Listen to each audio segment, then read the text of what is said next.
Hi කොහොමද? ඔන්න ඉතින් ගොඩ දවසකට පස්සේ වීඩියෝ එකක් අරගෙන ආවා.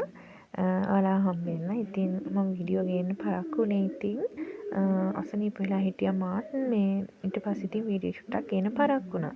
ඉතින් බලන්නකෝ වෙනද වගේම මම ආසම කරන දවසක් වුණාට මොකද හවස නම් අයියෝ හොඳටම වැස්ස ආවා. ඉතින් මේ විදිහට පායලා තිබුණාට හවස හොඳටම වැස්ස ආවා.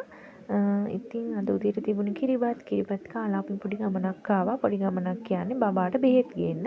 එයාගේ පොඩි බිබිලි වගේක් දාලා තිබුණා. ඊට පස්සේ මම මේ හම සම්බන්ධ ડોක්ටර් කෙනෙක් අල්ලලා එයාට බෙහෙත් ගන්න ආවේ. ડોක්ටර් 12ට එනවා කියලා කිව්වා.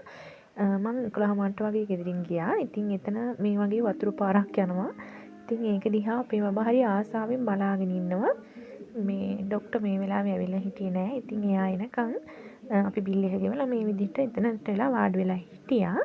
ඊට පස්සේ ඉතින් බෙහෙතුත් අරගෙන එන ගමන් මගේදී ඉරිඟු තිබුණා. ඉරිඟුත් අරගෙන එක තම්බලා මං කිව්වේ ගෙදරට ආව විතරයි මහ වහියෙන් වහින්න පටන් ගත්තා.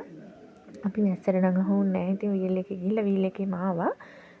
ඉතින් බලන්නකො මේ විදිහට වැස්ස අපි එන්න චුට්ටක් හරි තව පරක් කරන්න වැස්සට අහු වෙනවා. ඉතින් හොඳ වෙලාවට ගෙදරට ආවිල්ලා විනාඩි 10ක් විතර යනකොට ඔන්න වැහින්න පටන් ගත්තා. ඉතින් මේ විදිහට ඉරුඟු කරලත් කකා වැස්ස දිහා බලාගෙන අපි බබාට මේ වෙලාවේ වතුර අල්ලන්න ඕනි කියනවා. ඉතින් මං චුට්ටක් දුන්නා. ඉතින් ගොඩාක් දුන්නේ නැහැ. ඉතින් අපි මේ එකපාරට මෙන වැස්සනේ. ඉතින් ගොඩක් ඉතින් දුන්නා. ඉතින් මේ විදිහට එළියට කියන්නේ මේ දොර ගාවට වෙලා ඉඳලා යත් එක්ක අම්මා වැහි වෙලාවේ පොඩි වැඩක්. එයා මේ අර අපි පොඩි මඩුවක් හදවුවේ එතන අර මේ එයා පොඩි ලිපක් බඳිනවා. පොඩි වළඳක් තියලා වළං කට්ටක් තියලා එයාම තමයි ලිප්ප හරි ගස්සන්නේ ගෙදරට. මේ කඩෙන් කවදාවත් ගන්න ඒ ලිපේ හොඳට ගින්දරක් එනවා. එයා මේ කැඩිච්ච වළඳක් තියලා ඒකට මැටි තිතියා ලිප හරි ගස්සනවා. මේ මොකද මේ සීතල දවස්වලට ඉතින් අර වතුර මුට්ටියක් හිමුණු කරගන්න ඉතින් හොඳ හින්දා ඉතින් මෙයා එළියේ මේ ලිප බඳිනවා.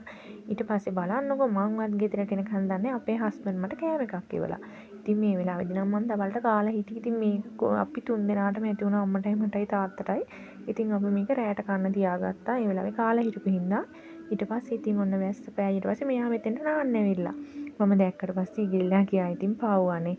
ඔන්න බලන්නක ඊට පස්සේ මං අලුතින් හිටවගත්තේ මල් ටික. තව නම් ඊට පස්සේ මම මල් ගොඩාක් හිටවගෙන තියෙන්නේ. ඉතින් මේක පොඩි වීඩියෝ එකක්. මම ආය අලුත් දවසක එනකම් පරිස්සමින් ඉන්න කියලා ආදරෙන් කියනවා. බයි.